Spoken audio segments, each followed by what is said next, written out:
이게 사람 사는 세상이냐? 라면서 이 세상을 뒤집어 엎자. 라는 힘찬 문구를 대문짝만하게 그 부산역에 밤 사이에 탁 새긴 거예요. 일단 의리도 짱인데다가 마음씨가 일단 인민들 편이라는 거예요. 정부의 편에 서 있는 사람이 아니라 이 대중의 지금 핍박받고 있는 이 대중의 편에 늘 서 있는 사람이라는 거예요. 네. 근데 어떻게 안 좋아할 수가 있겠어요, 저희가. 비밀 조직 새조선이라는 이 조직이 있습니다. 개혁개방의 새조선.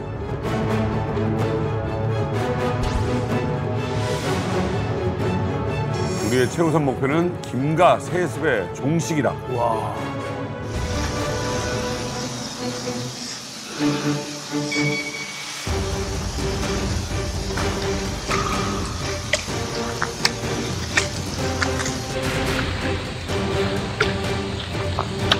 김일성 사적비에 먹물을 뿌립니다. 와, 의미가 있지, 북한에서는.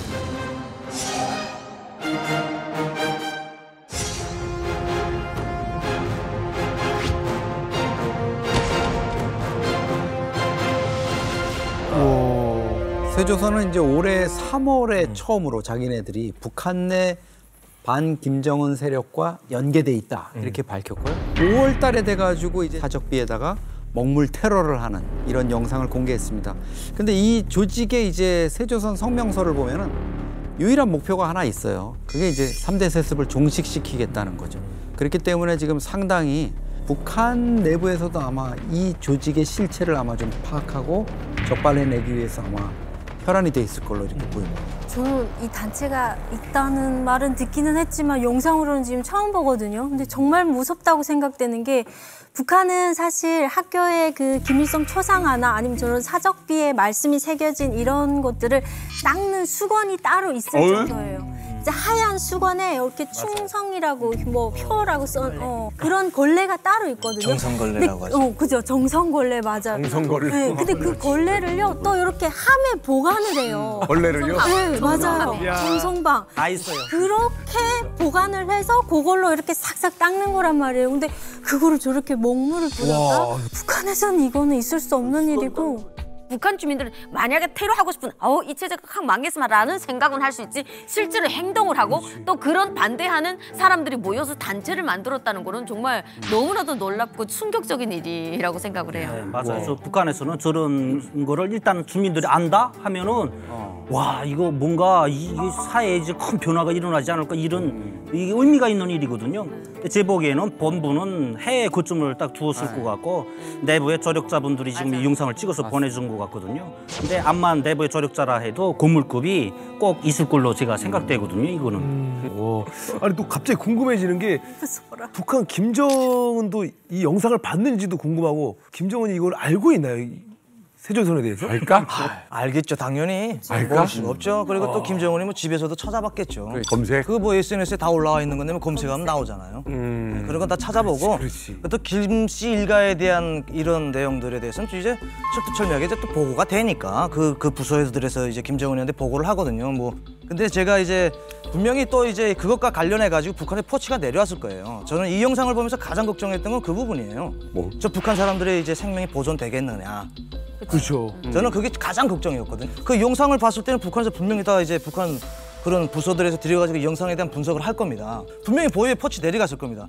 이 사람들이 이제 이런 활동을 하는 애들이 있다라고 그거에 대해서 이제 대처할 때에 대한 보위의 지시가 내려오고 감시하라. 특별 경비 주간을 또 늘리고 밤에 또 순찰 돌고. 그럼 그 사적비 같은 거 지키는 거야? 그렇죠. 그 오토바이 타고 계속 이제 가서 2시간에 한 번씩 또 이거 보고 와야 돼요. 동상을 줄이면 되잖아. 아니 그렇게 할 생각은 없는 것 같아요. 당연히 그렇게 할 생각은 없고 더 늘릴 생각이죠. 근데 보위원들뿐만 아니라 그때가 되기도 말한 이런 사건이 일어났다라고 막 강연회 통해서 돌잖아요. 그러면 또 이게 또 괜히 충성심을 막 그게 자기 보여주고 싶은 이런 사람들 있잖아요. 골 때리는 애들이 밤에 나가서 막 이게 군무를 서요. 그러게 되면 야 누가 그런 소행을 보였단다 그러면 학교 전체적으로 나가가지고 누가 또 저런 걸 나가가지고 매일 새벽부터 나가야 되는 거예요. 솔직히 말해봐, 해봤어요. 아니, 저희는 당연히 해봤죠. 왜냐면 무산에도 그 장군님 김일성이 엄청 환하게 웃으면서 아이들을 품에 안고 이런 사진이 태양상. 있어요. 그죠? 태양상이죠. 그 사진을 태양상을 닦으러 저희는 일주일에 한 2번씩 계속 가거든요. 밤에가. 밤에 보초도 서잖아. 그치, 그 불빛 비치는 데서 서가지고 보초도 서고 먹이한테 자매뿐만 뜯기면서. 아니라 애들이 많아요. 마음속에 무슨 마음이 있어요, 어릴 때지만? 누가 봐주길 바라는 그러니까 그 지도원이라도 나와서 봐주기를 바라는 마음이 가득한 거죠. 근데 안 봐주더라고요. 이혁 씨도 최근에 넘어오셨잖아요. 네. 혹시 동상 닦아보셨나요? 아니, 저는 안 닦아봤는데 그 기업소에서 나는 안 닦고 야 그거 좀 닦아라 이렇게 하거든요. 내가 같이 일하는 사람들한테 하면은 닦는데 옛날만큼 정성은 없어요. 그렇지. 옛날엔 맞아요. 누가 좀 봐달라고 하는 저 심정이 입당도 하고 그런데 보너스로 그쵸. 들어가는 게 있거든요. 근데 나는 입당할 생각도 없고 나라에 충성할 생각도 없었으니까 잘 살고 보자 난 나만 잘 살면 되지 않은 식으로. 눈 오면 제일 시끄러워요. 저 동상 저거. 부지가 엄청 크거든요. 김일성 김정일 연구실. 주체사상 연구실. 그 부지가 엄청 큰데 그 눈 오면은 다 쓸어야 돼요 그냥 그거. 빗자루로 하면. 그런 거를 지금 저렇게 훼손을 했으니 저건 이제 북한에서 정말 큰 문제인데 저는 저거 100% 김정은이 봤을 거라고 생각해요. 왜냐면 스위스에서 유학 생활했고 다 인터넷 다 사용할 줄 알고 영어 할 줄 알고 김정은이 지금 자기 집무실에서 저런 거 검색 안 하겠어요? 세계에서 자기가 어떻게 보니 뉴스 검색하고 다 할 때 저거 분명히 뜰 거라고요. 되게 재밌는 게 내부적으로는 다 잡으라는 명령이 아마 내려왔을 것 같아요. 근데 북한 당국이 이 세조선이나 뭐 자유조선 천리마에 대해서 NCND예요. 인정도 하지 않고 언급도 하지 않고 있어요. 네, 세조선 자유조선이 보면은 같은 도발을 똑같이 안 해요. 걸려있던 초상을 깨뜨리거나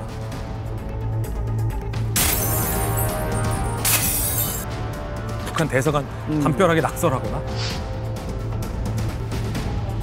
먹물을 뿌리거나 패턴을 다 다르게 해요. 그러니까 북한이 항상 이 패턴을 쫓으면 다음에는 그 패턴을 안 하는 거예요. 그러니까 북한 내부의 어떤 메커니즘을 너무나도 잘하는 사람들이면 분명하다. 그런데 알고 보면 이 세조선 같은 게 새로운 게 아닙니다. 지금으로부터 무려 27년 전. 그때 당시 아버지 김정일에 대항하는 전국적인 반국가 단체, 청년 반정부 단체가 북한 내부에 있었습니다. 27년 전이면 이제 90년 후반 정도 되는 건데 그때 북한이 가장 먹고 살기 힘들었던 고난의 행군 시기 아닙니까? 그렇죠.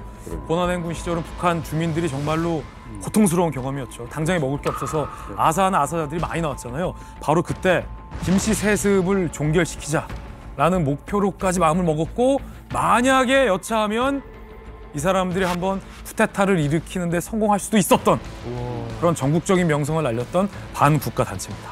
그 이름은 성도파. 성도파.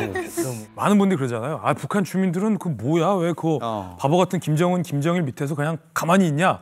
뭘 모르는 분들은 그렇게 얘기해요. 근데 이 성도파라는 이야기는 어떤 거에 증거냐면 왜 북한 주민들이라고 자유를 향한 들끓는 피가 가슴에 없겠냐라는 반증이기도 해요. 무수히 많은 북한 주민들 사이에 이 성도파와 관련된 판타지가 있어요. 예를 들어서 뭐 이런 거요. 중요한 거지. 백성들을 위해서 탐관 우리를 무찌르는 북한판 홍길동이다. 그리고 뭐 북한판 임꺽정이었다. 뭐 갖가지 얘기들이 많습니다. 오늘 이만갑에서 최초로 성도파의 모든 것을 낱낱이 취재해서 공개해드리겠습니다.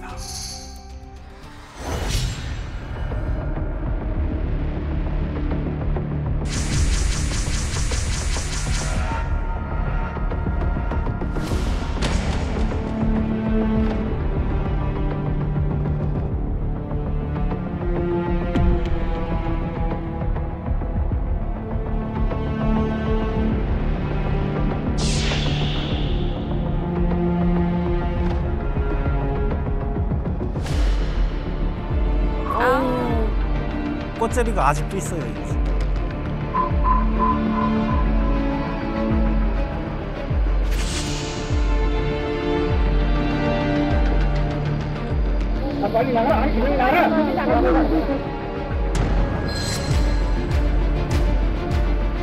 이걸 단속을 해요 또. 아니 어떻게 먹고 사는 문제를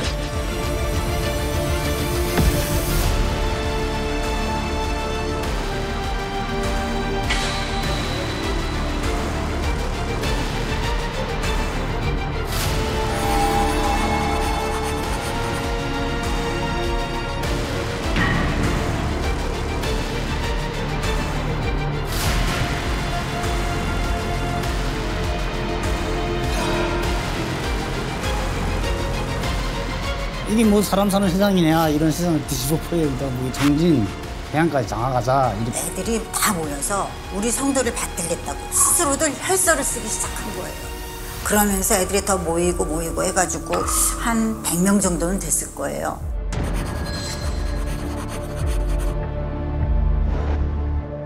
유방갑에서 성도파 얘기를 할 줄은 몰랐는데 사실 무산에 사는 사람들은 모르면 이거 간첩이에요. 다 아는 성도파고 노골적으로 드러내놓고 체제를 비판하려던 사건이라서 무산을 떠나서 청진까지 다 소문이 나고 아마 북한 내에서 다 유명하지 않았을까요? 국경 내에서는 성도파 모르게 되면 간첩이었어요. 무산만 아니라 워낙에 큰 사건이었고 이 사조직이라는 게 있을 수가 없잖아요. 우형제도 맺지 못하는 사회에서 이 사조직이 어마어마하게 커지고 있는 거를 이걸 그냥 놔둘 수가 없는 거예요. 이 사회 악으로 치부하고 그 사람들을 경계하에 나설 수밖에 없었던 거죠. 이 사건이 의미가 있는 거는 그 당시에 고난의 행군 시절에 이제 저도 그때 취재를 했었습니다만은 되게 그때는 이제 정치적인 그리고 특히 군부에 의한 게 많았어요.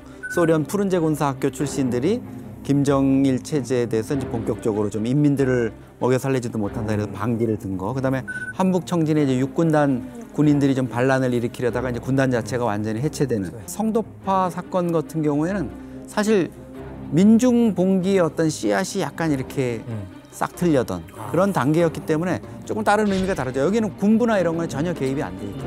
북한이 이제 최악의 식량난을 겪고 있던 시기에 성도파가 결성이 된 건데 시기 자체가 또 이 성도파의 어떤 결성의 어떤 당위가 된 게 아닌가 또 하는 그런 생각이 또 드네요. 네, 맞습니다. 그때가 어떻게 보면 고난의 행군의 진짜 제일 힘든 시기. 꽃제비들이 엄청 많아지고 청진역전 앞에 가면 아침에 일어나면서 죽은 시체들이 쫙 나와 있고 어린이들이 많이 죽었어요. 영양시 쪽에서 배만 볼로 가는데 다음날 보면 죽어 있고.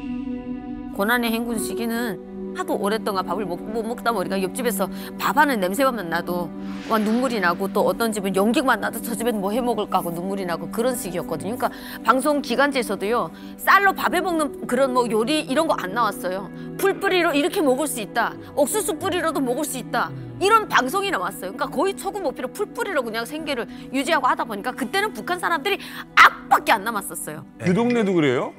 거기 쌀 많은 동네 아니에요, 황해도? 그렇죠. 네, 그때 제가 보기에는 풀이 없었어요. 쑥이 아예 없었어요. 왜? 그러니까 먼저 부지런한 분들이 먼저 나와서 그거를 다 해가 다 나니까 조금 늦게 나오는 분들이 할 게 없어가지고 이삭주의식으로 이렇게 했거든요.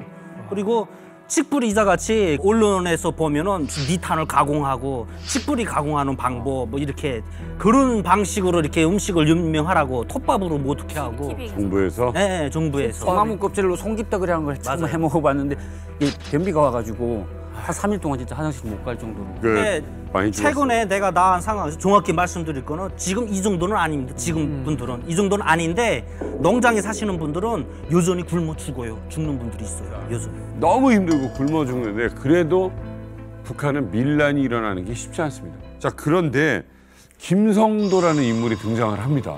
성도파. 어떻게 들었어요?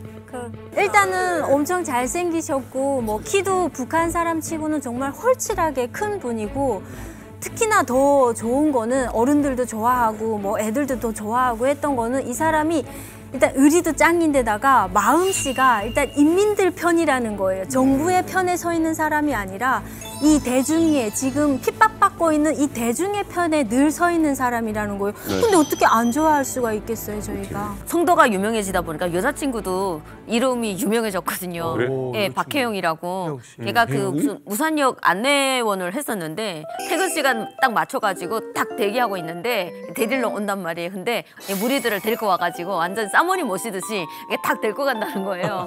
예, 또 출근할 때 자전거를 딱 태워다주고. 그러니까 애들이 부러워 죽는 거예요. 저런 남자 만나고 싶지 않겠어요?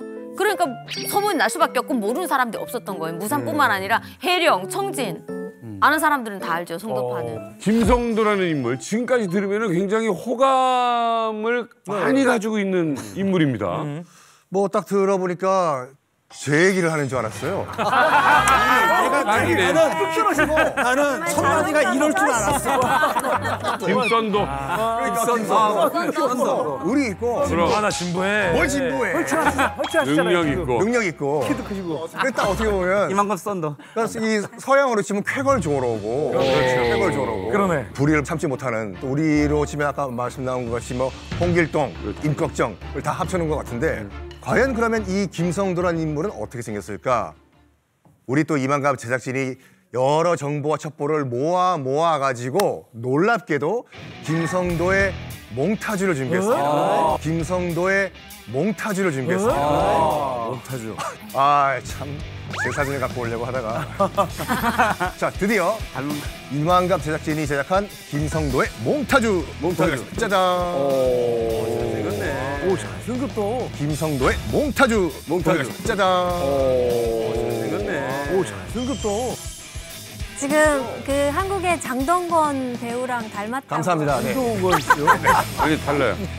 외연이 매력이 있네요. 실제로 공개된 사진이 없어가지고 약간 무슨 뭐 이른바 카드라가 있을 거 아닙니까? 그걸 바탕으로 몽타주를 그려본 거예요. 자, 그러면 이 김성도라는 인물은 누구인지 한번 차례차례 한번 공개를 해보겠습니다. 집안은 놀랍게도 짜잔 무산군에서 소문난 부잣집 막내 아들이었다. 아니 그럴 거라고 추측했던 추측이 게 되고 있는 거죠. 키가 훤칠하다고 했잖아요. 사실은 북한에서 부잣집 아들이 아니면 그런 어떤 신체 조건을 갖추기가 쉽지가 않죠. 저 시대가 특히 배급 세대잖아요. 나라에서 안 주다 보니까 다른 애들 그때 다 크지 못했는데 쟤만 키가 특별히 컸어요. 전해지기로는 이 김성도가 중국에서 살다가 북한으로 돌아온 귀국민 집안이라고 해요. 그러니까 상대적으로 경제 형편이 나았죠. 고난 행군 때에도 친인척들이 중국에 있기 때문에 김성도 집안에는 먹을 걸 계속 보내줬다고 해요. 그래서 좀 배곰지 않고 거기서 뭐 손꼽히는 부잣집의 막내 아들이었는데 삼남 삼녀 중에 김성도는 막내 아들이었다라고 일단은 전해집니다. 자, 그리고 일단 군 출신으로 알려져 있어요. 그러면 어떤 부대 출신인가 궁금하시죠? 공개를 하겠습니다. 짜잔, 김정일 호위 저격 경보부대 출신이었다. 특수부대란 말이죠. 아니 폭풍군단 출신 용길 씨에게 좀 여쭤보겠는데 이게 특수부대 중에서 저희는 처음 들어봤거든요. 어떤 부대고 또 어떤 혜택들이 있는 건지. 또 이런 부대가 저도 처음 들어봤거든요. 근데 아마도 이게 수행 경호, 친위대 안에 있는 저격 경호원들이 아니었을까, 그쪽 부대로 알고 있습니다. 근데 이런 특수부대면 어떤 혜택 같은 게 있습니까? 일반 군에 비해서? 그러니까 일단은 입당 자체가 빠르고 제대될 때는 또 대학 졸업증하고 함께 지급되는 거예요. 야, 그건 크겠다. 북한에서는 그런 명예가 큰 거예요. 민족간부 후비로 얘는 찍어놓은 거죠. 아니 고난의 행군 때도 이런 부대는 밥은 제대로 줘요? 엄청나게 고급. 김정은 경호원들이니까. 그렇지. 영양실조 걸리면 안 되죠. 그러니까 거기를 굶겼다가는 김정은의 신변이 직접적으로 위험해질 수 있으니까. 실제로 먹을 거로 보이니까. 식탐 가지고 어쨌든 있는 사람들은 일단 먹여야 될 거야. 김성도에 대해서 지금 첫 부분만 이렇게 얘기했는데 이쯤 되면은 뭐 사람들은 좋아하고 여성들에게는 뭐 선망의 대상에다가 뭐 정의롭고 집안도 부자야. 다 갖추고 있는 겁니다. 이게 왜 이런 사람이 굳이 무슨 파의 리더가 된다? 그것도 자기 이름까지 걸어가면서 왜 리더가? 왜 굳이 그렇게 리더를? 저한테 물어보는 거예요? 물어본 건데? 아니 콘트의 리더시잖아요. 네, 제가 이제 콘트 리더로서 그러니까 두 가지가 있어요. 정말 카리스마가 있어서 진두지휘하는 정말 좋은 리더. 그렇지. 그리고 하나는 바지 리더라고 해서 바지에서 이렇게 올려주는. 그러면 코요태 김종민은? 저는 바지 리더입니다. 나를 휘두르려고 이렇게 밑에서 애들이 동생들이 이렇게 올려주는. 씨가 머리를 써서 그러면 김성도는 바지 리더입니까? 아니면 진짜 리더입니까? 제가 볼 때는 바지보다는 진짜 진정한 리더가 아니었을까라는 생각이 드네요. 궁금해요. 이 뭐 도대체 왜 이렇게 지금 소문이 현재까지 좋은지. 특종 보도입니다. 저 이만갑이 김성도에 대해서 소문을 하던 중 충격적인 사실을 단독으로 취재하게 됐습니다. 우와.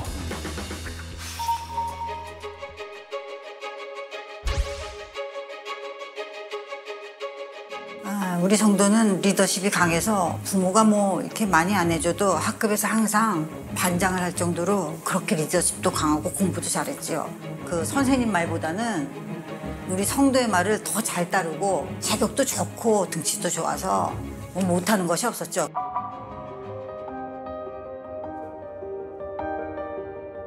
저희 집이 굉장히 부자였어요. 중국에 친척들이 많았어요. 60년대 중국에서 살다가 북한으로 귀환한 귀국민 집이거든요. 중국에서 뭐 돈도 보내주고 뭐 식량도 보내주고 그래서 우리는 뭐 풍족하게 뭐 살았죠.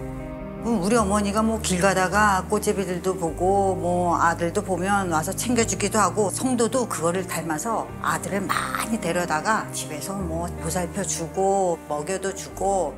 와, 저 시대에 저렇게 했다는 게 대단하다. 우리 성도가 중학교를 마치고 자강도 김정일 호위 저격 부대에서 또 뽑힌 거예요. 특수부대에 들어갔으니까 아주 강도 높은 훈련들을 많이 했는데 그중에서도 낙하하는 훈련을 하다가 잘못 떨어져서 감정제대를 받은 거예요. 그러면서 우리 성도가 김일성 종합대학에 갈 수 있는 권한도 받았고 그리고 거기에 있었다는 거에 대해서 발설하지 않는다는 이유로 혈서도 쓰기도 했지요.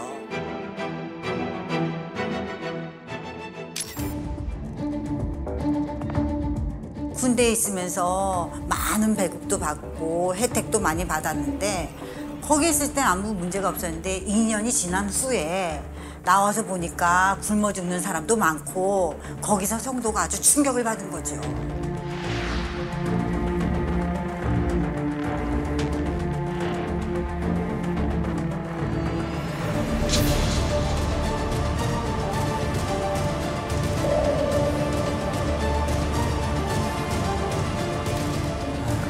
그 정도만 해도 소극적인 아프리카도 아니고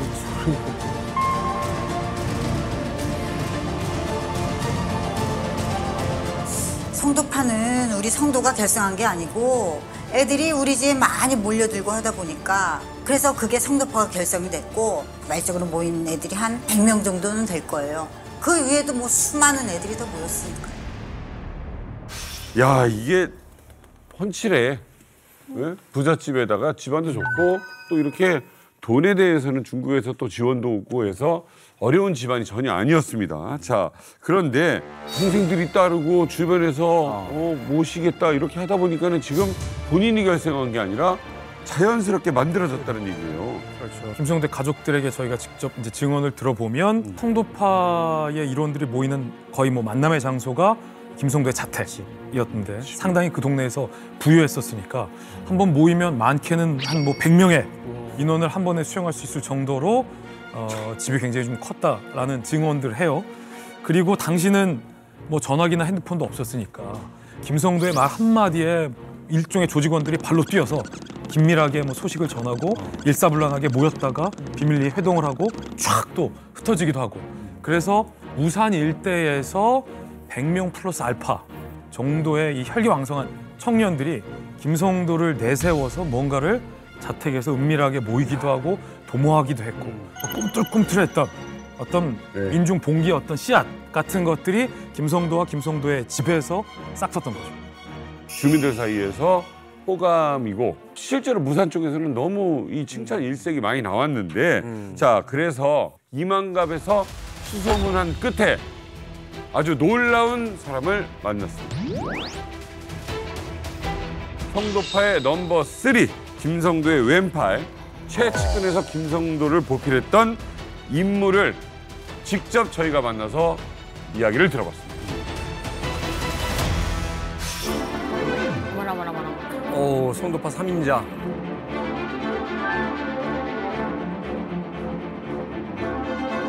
눈빛이 살아요.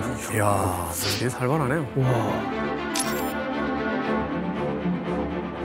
97년도라는 게 북한에서는 알지 않습니까? 그냥 정말 사람들이 막 굶어 죽어나가고 길바닥에 역전 앞에 가보면은 사람들이 시체가 줄지어 있고 쌀가마를 찢어가지고 거기다가 사람을 둘둘 말아가지고 그렇게 막 산에다가 막 묻고 막 그랬던 그 시절이었단 말이에요. 그렇게 힘든 조건에서도 간부집만은 더 쌀을 줬거든요. 그게 얼마나 불공평합니까? 그거는 쌀도 안 주고 그냥 뭐 어디 가서 쌀 배고파서 도둑질해 먹으면 잡아다가 감옥 쳐있고 그러니까 자연히 반발심이 터지는 거죠.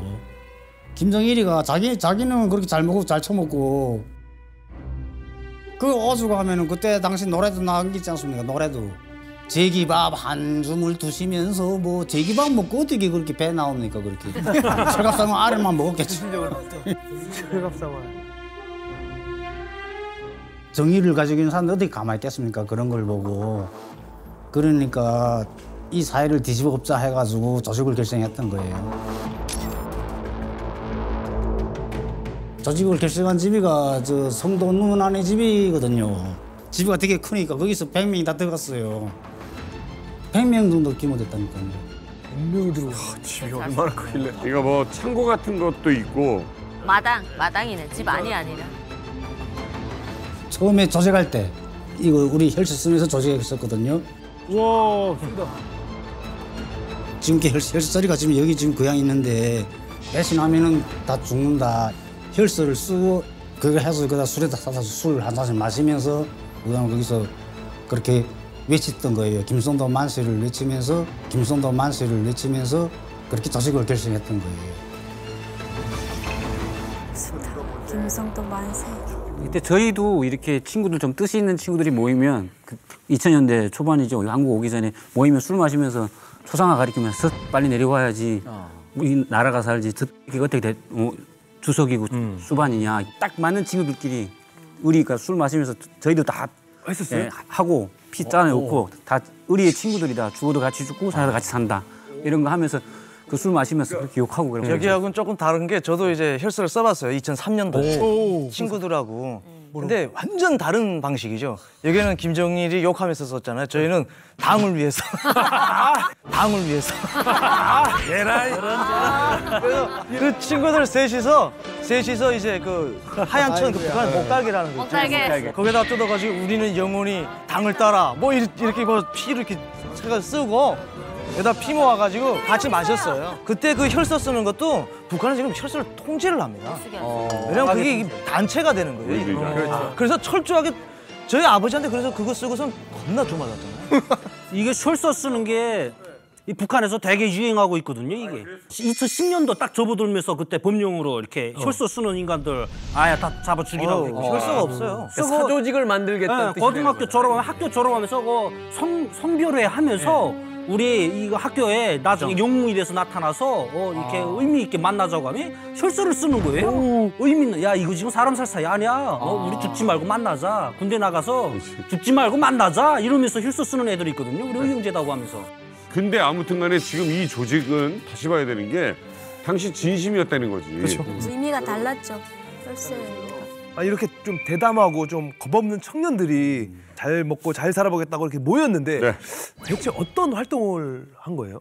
어쨌든 이 김성도라는 인물을 따를 수밖에 없었던 이유가 분명히 있는 것 같아요. 이 성도파를 결성한 후에 성도파에 들어간 사람들은 최소한 밥은 굶지 않았다. 그리고 그걸 넘어서서 이제 성도파가 활동했던 무산 지역에 있어서 최소한의 어떤 배고픔을 해결하기 위해서 노력했다. 이런 이야기들이 실제로 이제 증언으로 나오고 있는데 그 상황에 대해서 이제 성도파의 넘버 3였던 허철호 씨의 증언을 다시 한번 들어보도록 하겠습니다.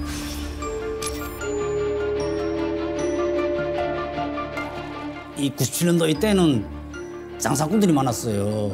합법적인 장마당에 가지 않고 그냥 길바닥에 장사했거든요. 먹고 살려고. 맞지. 엄청 많았지.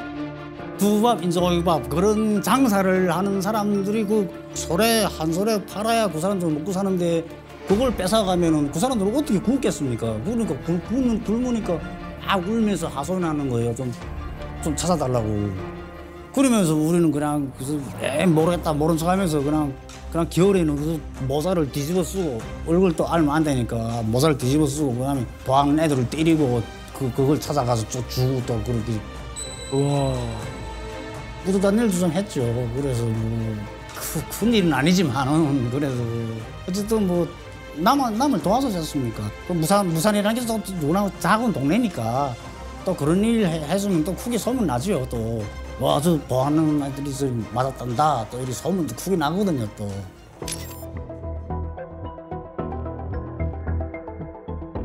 잡으러 오죠. 예, 잡으러 오는 거 그냥 도망쳐요. 저 산에 막 올라가고 그때는 북한이라는 게 그때는 산에 가면은 농사 지어요. 저기 완전 깊은 산골에 산을 읽어가지고 도로를 다 읽어가지고 거기다 밭을 만들어서 집을 먹거든요.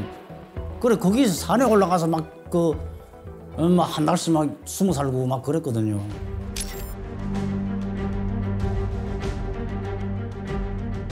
서민들은 저희들하고 뭐라고 안 했습니다.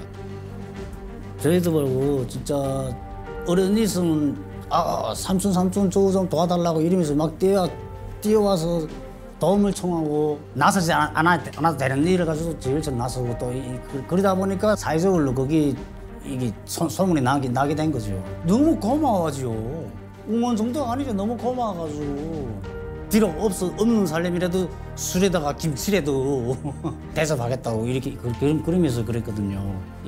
제일 서민들 완전 서민들 그 간부집 사실들은 그런 애들은 완전 저들은 저거 다 죽여야 한다 이러면서 무서우니까 저거 다 잡아야 한다 뭐 이런 식으로 그랬거든요. 당시에는 이 북한 당국이 장마당을 인정하지 않았어요. 네. 다 불법으로 규정했어요. 근데 워낙 고난행군 때 사람들이 배급도 안 나고 다 굶어 죽어가니까 지역에 따라서는 그 장마당을 단속해야 할 보위부들도 그냥 눈 감고 장사하게 해주고 그랬던 때였거든요. 장마당에서 안전원이나 뭐 이제 귀찰 때가 상인들 내쫓고 물건 뺏으려고 하면 성도파가 가서 막아주기도 하고 뺏긴 물건 다시 되찾아 주기도 하고 쫓아올라고 하면 도망가기도 하고 그러니까 정의의 사도 역할을 그 무산 일대에서 이제 하기 시작한 건데 그뿐만이 아니라 무산하면 또 어디랑 가깝습니까? 중국이랑 가깝죠. 그래서 은희 아버지가 밀수도 잘하셨잖아요. 그런데 성도파 멤버들 몇 명도 이 밀수를 잘했다고. 그러겠지. 그런데 보세요. 영웅이다라는 어떤 민중들의 칭호가 나오려면 나눠줘야 돼요. 그 밀수로 해서 번 돈을 성도파 자기네들끼리 먹고 논 게 아니라 그 동네에 못 사는 사람들, 형편 안 좋은 사람들한테 수익 일부를 이렇게 나눠줬던 거예요. 그러니까 밑에서부터 성도파 소문이 쫙 퍼지기 시작한 거죠. 성도가 되는 거네, 그냥. 아, 그렇죠. 저는 무산 출신이니까 사실 이런 미담을 되게 많이 들었어요. 그리고 또 성도파가 무산군 중에서도 제가 살았던 호곡이라는 데를 휩쓸고 다녔던 사람들이에요. 그러니까 저희 집 바로 옆에 호곡 장마당이 있었거든요. 근데 그 장마당에는 할아버지가 꼭 한 분 계셨는데 이게 나무를 해서 항상 파는 할아버지였어요. 근데 안전원이 오면은 단속하러 오는데 그 나무 많이 쌓아놓은 거를 이거 들고 도망을 못 가는 거예요. 그래서 근데 그거 두고 가면 그동안 산에 가서 그 뼈까지 해온 걸 다 잃어버리는 거죠. 그러니까 할아버지가 안전원 올 때마다 그거 안고 사정하는 거예요. 도와달라고. 근데 성도파가 생긴 이후로 안전원이 온다고 하잖아요. 그러면 한번 그 할아버지 나무찜을 다 들고 성도파가 도망가준 거예요. 그래서 그 일화가 있어요. 그리고 또 여러 가지 그렇게 도와주는 게 많으니까 규찰대 뜬다, 뭐 안전원이 온다 이러고 소리 지르잖아요. 그럼 저기서 야 저기 성도파 있다, 성도파 없는데 성도파 있다 이러면 규찰대나 안전원이 성도파를 찾는 거예요. 그동안 또 상인들은 도망가고 이런 일화들이 정말 많았어요. 그러니까 이게 성도라는 게요. 좋은 쪽만 이게 이야기가 많지 누구를 괴롭혔다더라 이런 말은 들어본 적이 전설이 한 되는 번도 거니까. 없어요. 네. 국가적 입장에서 봤을 땐 정말 엄청난 위협 요소인데 보위부 같은 국가기관에서 가만 놔뒀다는 게 좀 이상하거든요. 뭔가 조치를 취했어야 되는 거 아닙니까? 근데 제가 이제 쭉 그 이 이야기를 보니까 그렇다고 해서 보위부에서 전혀 몰랐던 것 같지는 않아요. 네, 알고 있었는데 보위부에서 취급할 정도의 사이즈는 아닌 것 같아요. 아직까지. 네, 그래서 어느 정도 이제 활약적으로 좀 움직이느냐, 야네가 어떻게 커지느냐 지켜보고 있다가 어느 무슨 포인트를 잡아가지고 야네를 조사를 한다든지 야네에 대해서 어떻게 할 것이다 하고 멀리서 지켜봤지 가만히 있지는 않았을 거예요. 그리고 좀 사이즈가 커서 잡아야. 그렇죠. 작은 거 잡으면 성과가 없어요. 아직까지는 이게 뭐 사회를 위협할 조직은 아니고 그냥 동네 의협심 있는 애들 몇 명이 그냥 장마당에서 좀 그런 놀이 하는 것 같은데 좀 항상 지켜보자 이 정도. 보위부 출신들이 하시는 말씀이 그거더라고요. 왜 그때 잡지 않았냐? 아니 돼지고기도 살 키워야 뭐 맛있지 않냐? 그러니까 이것도 키울 때까지 기다렸다가 잡는 게. 그리고 또 성도파가 이제 안전원이나 보위지도원들이 가만 냅뒀던 이유가 처음에는 안전원들이나 보위지도원들의 그 뒷조사까지 해가지고 그 빌미까지 무언가 누구한테 가서 삥 뜯었다더라 이런 것까지 알고 얘네가 역으로 위협했을 수도 있어요. 그렇죠. 그리고 또 제가 알기로는 이 성도파에 있는 그 친구들 중에 여럿이 보위지도원 자녀들도 있었다고 알고 있거든요. 그렇다 보니까 함부로 처음에는 건드릴 수 없었던 것 같아요. 그러다가 점차적으로 커지지 않았나 싶어요. 네. 자, 실제로 저희 이만갑 측에서 그 김성도 씨의 가족을 취재를 했습니다. 근데 이런 얘기를 들었다고 해요. 그러니까 안전부에서는 눈에 가시. 근데 너 한 번만 걸려라. 제대로 걸리면 너 그냥 두지 않겠다라고 눈에 불을 켜고 이제 지켜보고 있는 거예요. 그런데 이 와중에 이 성도파는 아주 또 큰일을 또 준비를 했다고 합니다. 무슨 일이 있었냐면 처음에 이제 성도파의 슬로건은 굉장히 심플했어요. 야, 좀 먹고 살자. 특히 무산 지역 주민들, 서민들 장사 좀 하게 해줘라. 우리가 좀 지역 내에 뭐 안전대 역할을 좀 하자. 그 정도였는데 오늘 내일 먹고 사는 문제가 해결된다 하더라도 이 근본적인 문제 해결이 아니라고 느꼈던 거예요. 고난의 행군은 나아질 기미가 보이지 않지? 따지고 타고 들어가 보면 저 김정일까지 문제 인식이 도달하게 된 거죠. 앞길이 창창한 청년들한테 희망이 그려지지 않은 그런 문제의식까지 성도파가 인식하기 시작을 한 거죠. 그래서 성도파가 먹고 사는 문제를 뛰어넘어서 무언가 이제 슬로건이, 정치적인 슬로건이 하나씩 등장하기 시작합니다.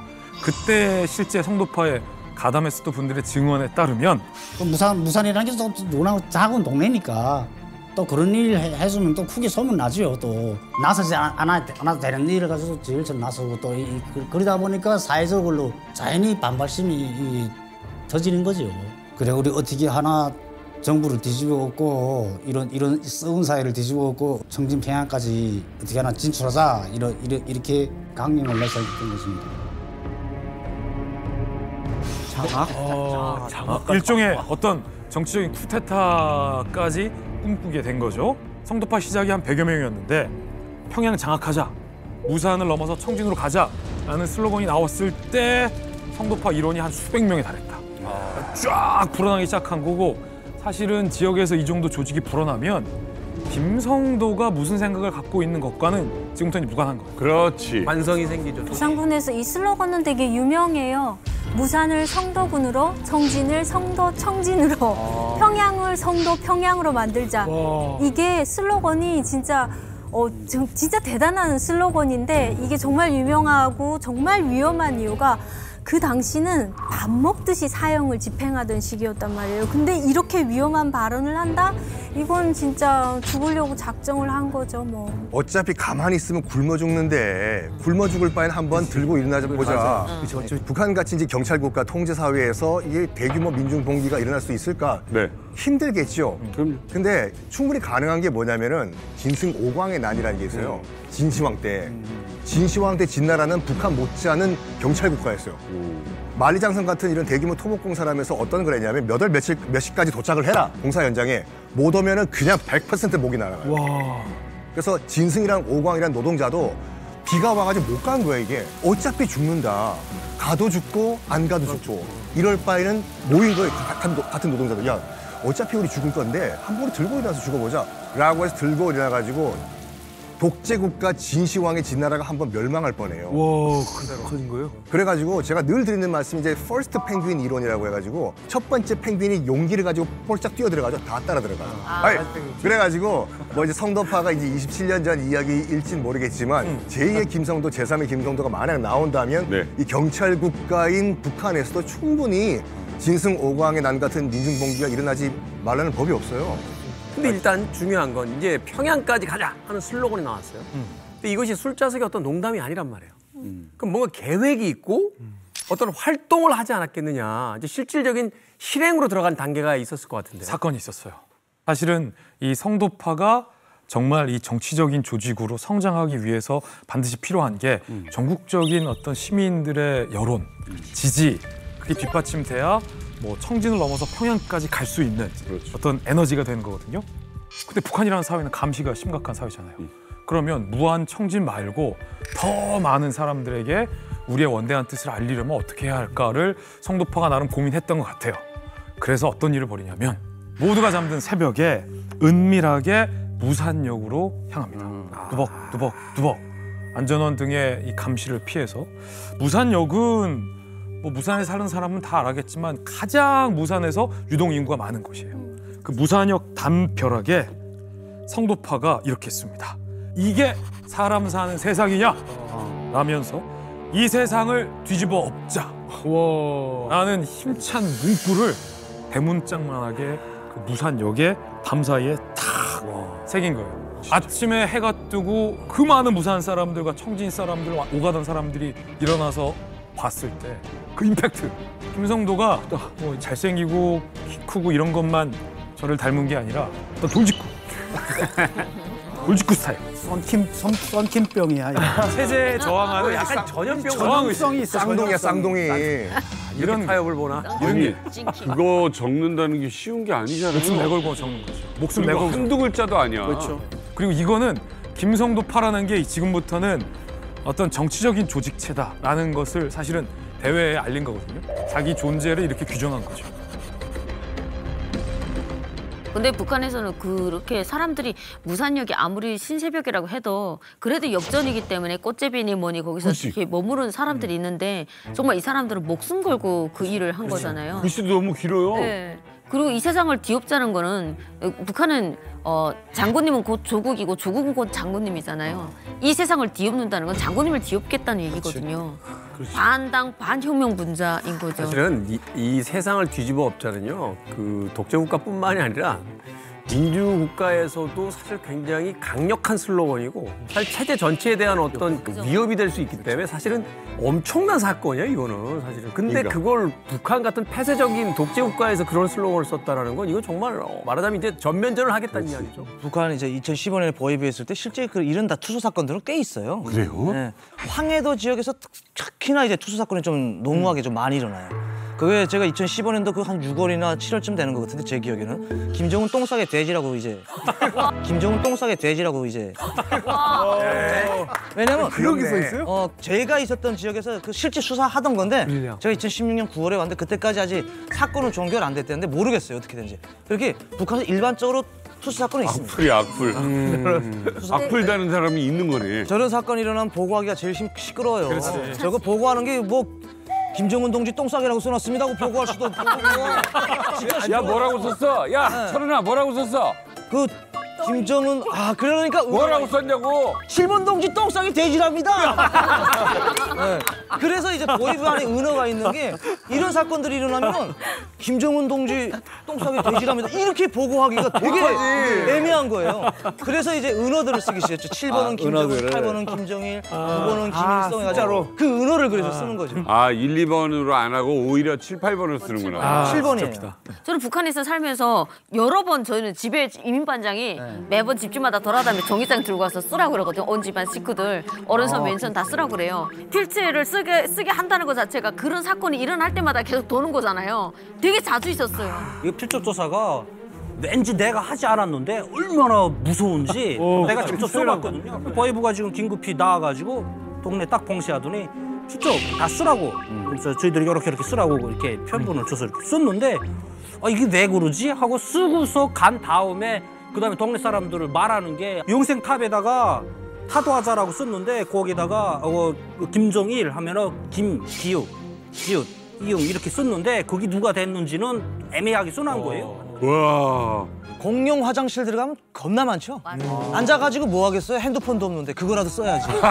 응가하면서 그거 다 써가지고 공용 화장실 진짜 많아요. 와 너무 신기하다. 나는 북한에서 낙서는 잘 안 하는 건 줄 알았어요. 이렇게 어쩌다가 하나 얘기를 하는 줄 알았더니 맞습니다. 근데 개인이 그렇게 쓰는 거랑 이렇게 성도파라는 조직에서 쓴다는 거는 그 조직은 목숨을 내놓고 쓴다고 봐야 되는 거죠. 국가 전복 음모제예요. 국가를 뒤집어 엎갔다는 거예요. 체제 비난하고는 완전 다른 겁니다. 그건. 그래서 그런 사람들은 그냥 자기가 죽겠다는 걸 분명히 알고 했을 거예요. 죽을 수도 있다는 걸.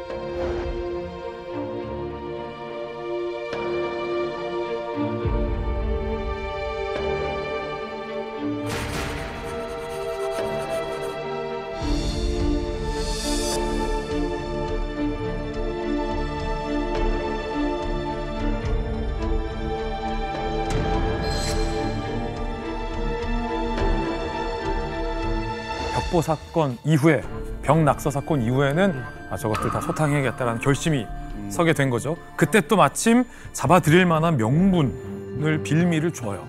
성도파의 일원이었던 김성도의 친구가 당 간부 자녀를 폭행하는 폭행 사건이 있었던 거예요. 이런 게 나와. 잘 뭐 눈에 가시 같았던 성도파 명분이 생겼죠. 사건도 생겼겠다. 당 간부의 자녀를 폭행했다. 뭐를 뒤집어 씌우기 좋습니까? 당의 반기를 들었다. 라는 딱 어떤 정치적인 프레임까지 씌우기가 딱 좋은 거죠. 그래서 그 폭행을 했던 김성도의 친구부터 잡아들이기 시작합니다. 그러면서 성도파를 모조리 다 일망타진하기 시작합니다.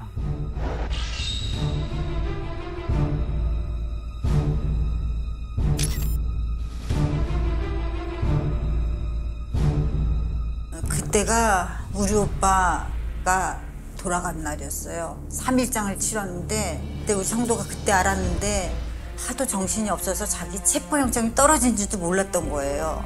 그때 마침 체포영장 떨어지면서 이 산을 전부 다 포위한 거죠. 그때 이제 알아가지고 성도한테 빨리 도망가라 막 이랬더니 그때 아마 자전거 한 대가 있어가지고 그걸 타고 도망을 가는데 점점 포위망이 좁아진 거예요. 그래서 뭐 도망갈 수가 없이 바로 체포된 거죠.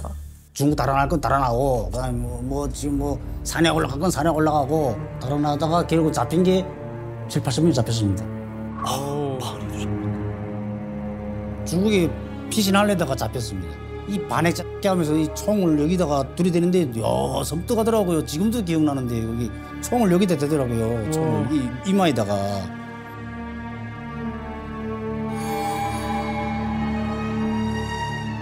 얼마나 괴롭혔겠어요.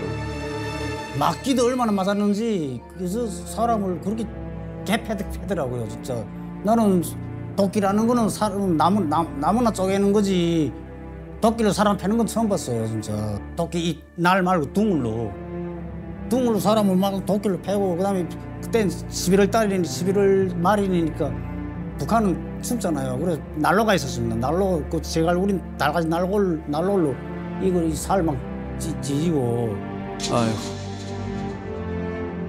개패더라고요. 그냥 그래서 막 완전 안 한 것도 했다고 막 이러면서 막 그랬거든. 어떤 애들은. 야, 지금 가족의 장례가 있었어요. 그 와중에 동생이 긴급 체포가 됐고 증언해 주신 허철호 씨뿐 아니라 체포된 사람 모두 고문을 받았을 거 아닙니까? 그렇죠. 일단 성도파 멤버들이 다 이제 유치장으로 끌려 들어와요. 당시에 이제 그 끌려갔던 유치장이 약 10칸 정도 됐다고 하는데 꽉 찼다고 해요. 그리고 이제 고문을 받기 시작하는데 하루 이틀이 아니라 무려 10일, 열흘 동안 계속 고문을 받습니다. 근데 이런 말이 있거든요. 고문을 받다 보면은 정말 이길 장사가 없다고. 너무 아프니까 다 불어요, 이거를. 그래가지고 이제 하나, 둘 실토를 하기 시작합니다. 우리 혈서 썼다. 우리 무슨 혈맹을 만들었다. 했는데 이 성도파 멤버 중에 하나가 이제 고문을 받는 도중에 이 성도파를 괴멸시킬 수 있는 엄청난 자백을 합니다. 네. 무슨 자백을 했을까요? 우산을 넘어 청진 평양을 장악하자. 가 우리 성도파의 강령이다라는 걸 얘기해버린 거예요. 평양을 장악하자. 그럼 여기선 더 이상 경제사범이 아니라 이건 국가 반역죄, 전복 사범이 돼버립니다. 평양으로 진격하자. 이건 나라를 뒤집어 엎자는 얘기. 그렇죠. 그런데 이제 북한 당국에서 일단 단속할 때 세게 단속하고 싶으니까 우선 이제 죄목을 뒤집어 씌우는 겁니다. 그래서 그 중에 하나가 뭐냐면은 성도파에게 이제 덧씌워진 죄가 있었는데 그게 성도파가 무기를 소지한 무장단체라는 거예요. 그거는 뭐 빼박이죠. 그렇죠. 그리고 그 무기를 제공한 게 이제 바로 대한민국 안기부다. 안기부다. 이러면 이제 냄새가 펄펄 나는 거지. 이때부터는 만들어졌구나. 남한의 지령을 받아서 그 지원을 받아서 무기까지 소지하고 간첩단. 체제를 전복시키려는 무력 집단이다, 무장 집단이다 이렇게 죄를 뒤집어씌우는 거예요. 간첩단 사건이 만들어지는 거네요. 간첩단보다 더하죠. 왜냐하면 간첩단은 정보만 주는 건데 이건 아예 무기를 가지고 정변을 갖다 킥했다 이렇게 되는 거죠. 독재 정권이 해 오던 그런 그 수법에 의해요. 국가가 뭐 전복될 위기가 있다. 그러면 이게 우리 적국이 시켜서 그런 것이다라고 하면 일타쌍피가 되거든요. 특히 구소련에서 그걸 되게 많이 했어요. 구소련에서 무슨 내부에서 문제가 생길 때마다 이거는 미국 CIA 조작이다 이런 식으로. 그러니까 그걸 그대로 독재 국가의 FM 그 방법을 쓰고 있는 거죠 지금요.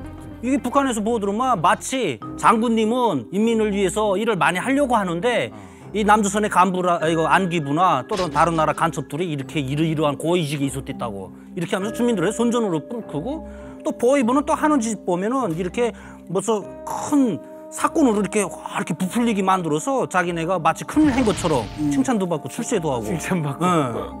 그렇게 하거든요. 그렇죠. 그러니까 이게 어떤 측면에서 보면 자생적 조직이라 그러면 이게 문제가 더 심각해질 수도 있는 측면이 있는 거거든요. 맞아요. 외부에서 뭘 해야지 안에 불만 때문에 애들이 자생적으로 정치적으로 규합을 해서 반 김정은으로까지 컸다. 이것도 또 주민들이 알면은 또 야 이건 뭐 그럼 우리끼리 한번 해볼 수 있는 딴데 또 거야 있을 수 이런 있고. 사인이 될 수 있으니까. 자, 이렇게 안전부에서 이제 무산군에서 생겨났던 이제 성도파에 대한 일망타진 그리고 그 상황을 이제 또 김정일에게 보고를 하게 되는데 김정일이 이 사건에 대해서 직접 명령을 내렸다고 그래요. 바로 이 성도파의 운명을 결정짓게 되는 아주 중요한 한마디인데 우리 사회에 이런 청년들은 필요 없죠. 김일성, 김정일이 그렇게 교시, 뭐 말씀 이렇게 표현하거든요. 그런 게 내려졌다는 거는 그냥 100% 죽이라는 말이나 똑같은 말이에요. 그렇죠. 필요 없다. 필요 없습니다. 이 당시가 상당히 이제 김정일로서는 최재 위기감을 느끼고 있던 시기인데 그 위기의 핵심이 지금 김정은도 그렇게 느끼고 있지만 젊은 세대라고 느끼고 있는 거예요. 그 당시의 젊은 세대들. 이 청년층이 사회의 어떤 기둥인데 얘들이 이렇게 되면은 미래가 없다 이거고 교정의 가능성이 없다. 빨리 도려내지 않으면 문제가 되겠다 해서 이런 극단적인 발언을 한 거겠죠. 이건 사형 선고잖아요. 필요 없다. 이분들이 이렇게 소탕이 됐잖아요. 김성도 잡혀갔고 2인자였던 최영학도 잡혀갔고 조금 전에 우리가 인터뷰를 봤던 3인자 허철호 씨까지 20명이 두 손이 묶인 채 끌려갔어요. 심지어 그중에 2명은 공개 재판이 끝난 후에 그 자리에서 바로 총살을 당합니다. 김성도와 2인자 최영학 이 두 사람은 총살돼요. 그리고 두 사람의 총살 장면을 이 동고동락했던 성도파 일원들이 다 지켜본 거예요. 아직은 안 잡혔지만 부산 주민들 사이에서 숨죽이면서 오열하고 있었던 수많은 성도파 조직원들이 그 장면을 다 본 거죠. 허철호 씨도 그날의 장면을 생생하게 기억하고 있습니다. 같이 손이 묶여 있었던 상황이었잖아요.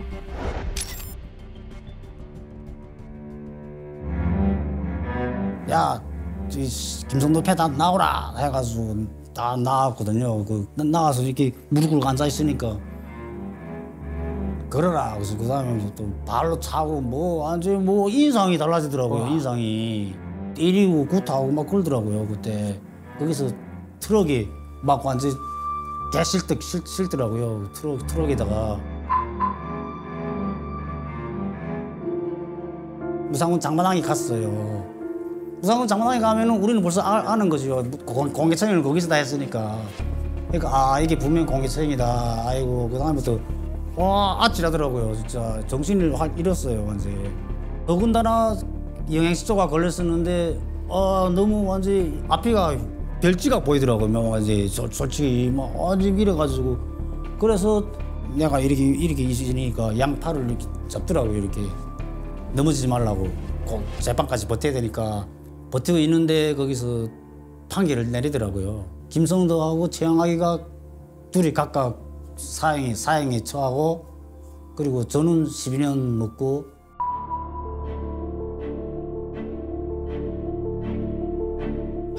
그땐 진짜 모르겠습니다. 진짜 아무것도 하늘도 보기 싫어가지고 그냥 머리만 숙이고 있었습니다. 차마 못 보겠더라고요. 이거 아프 걔네를. 와.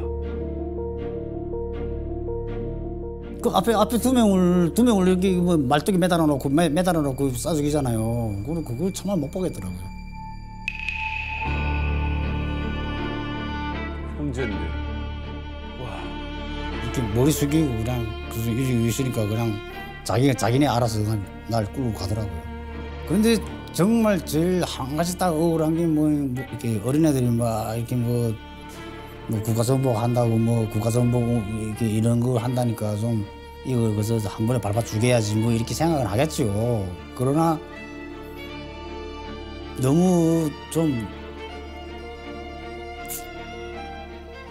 비참하게